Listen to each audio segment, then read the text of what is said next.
All right. Thank you for tuning in to another episode of Tower Talk with Mark and myself, Tarek.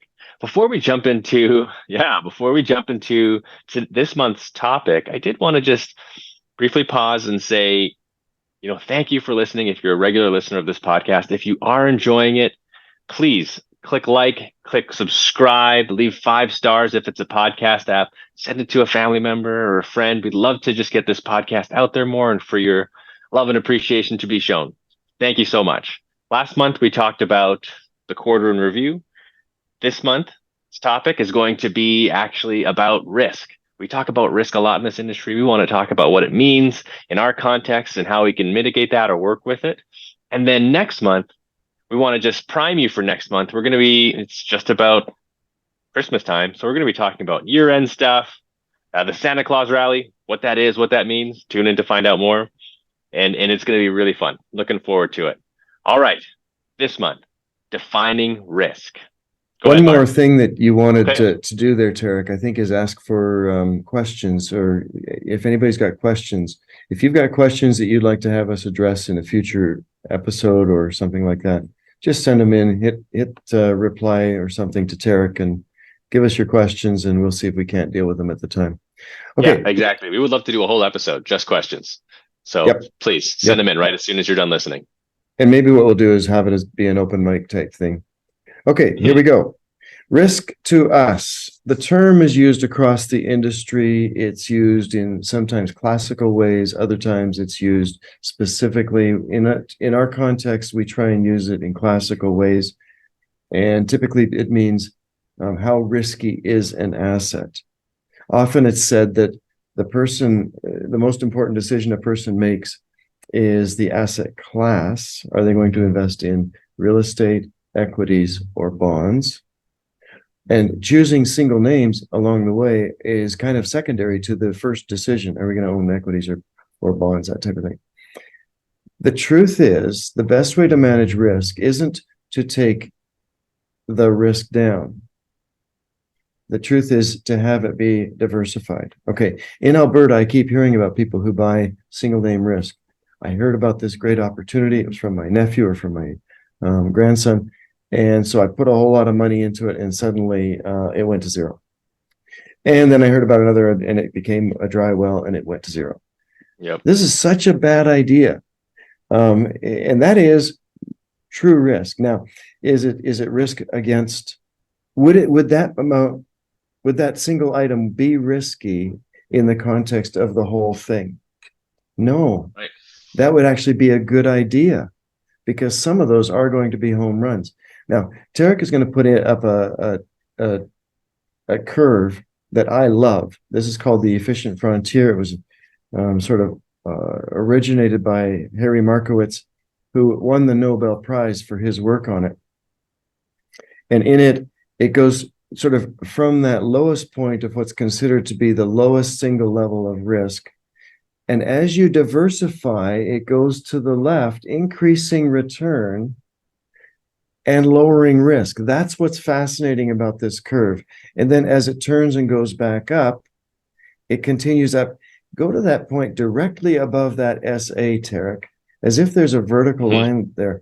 You might say that point on that upper curve has the same amount of risk, but double the amount of return, just simply through diversification. Tarek reminded me that Markowitz used to call that the only free lunch in investing. So diversification is really important. Please avoid single name risk. I think all of you do. And when you hear about someone else who wants to take single name risk, encourage them to have it in the context of the whole, not as too large a part of their portfolio. Okay, Tarek's going to talk about how we use that. You can kill the slide. Thank you. I love that. I love that curve. I think it says a lot about diversification. Okay, over to you to talk about how we use term. Absolutely. Thanks so much. So it's so interesting. I have a lot of conversations about risk with clients and prospects.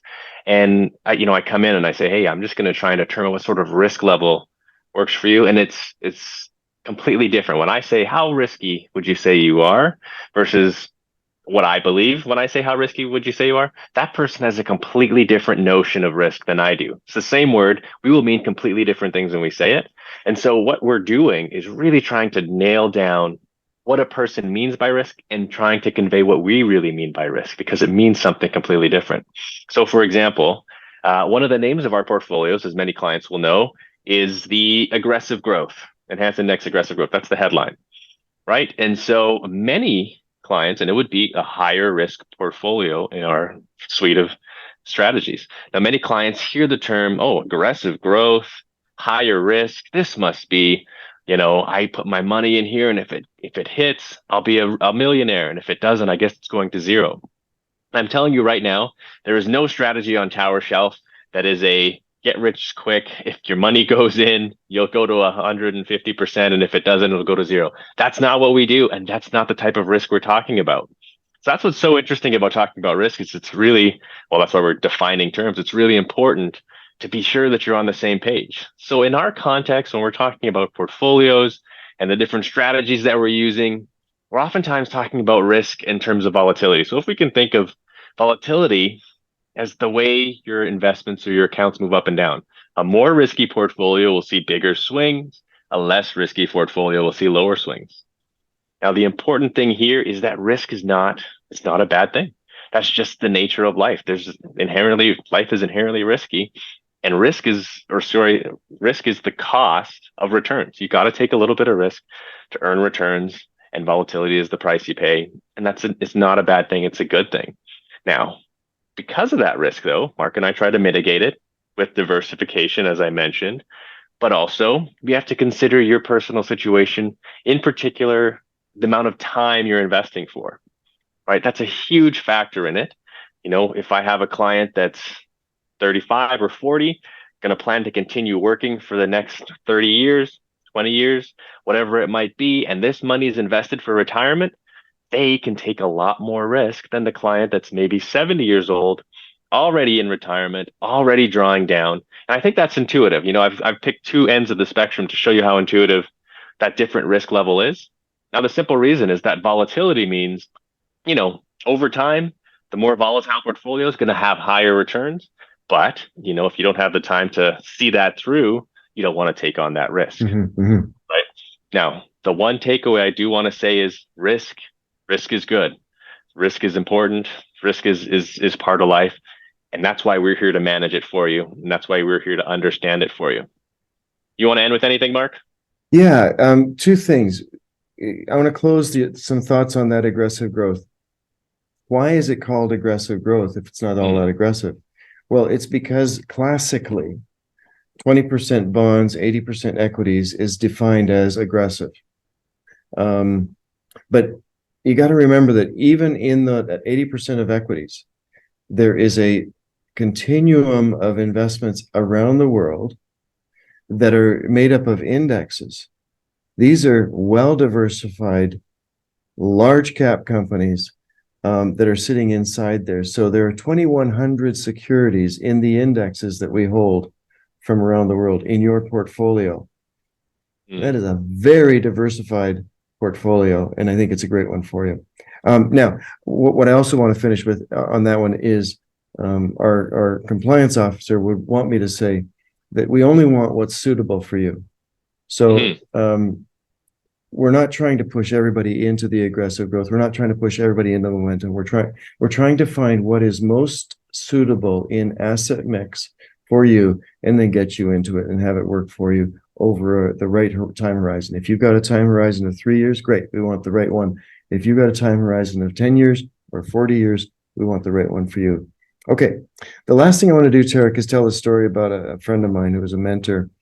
I've been a friend with him for 30 years, and he's been kind of coaching me on my career for most of that. I would call him my most consistent recurring mentor and a very dear friend, love him dearly. He turned 80, I don't know, a couple of years ago. And I happened to have the privilege of having a meal with him.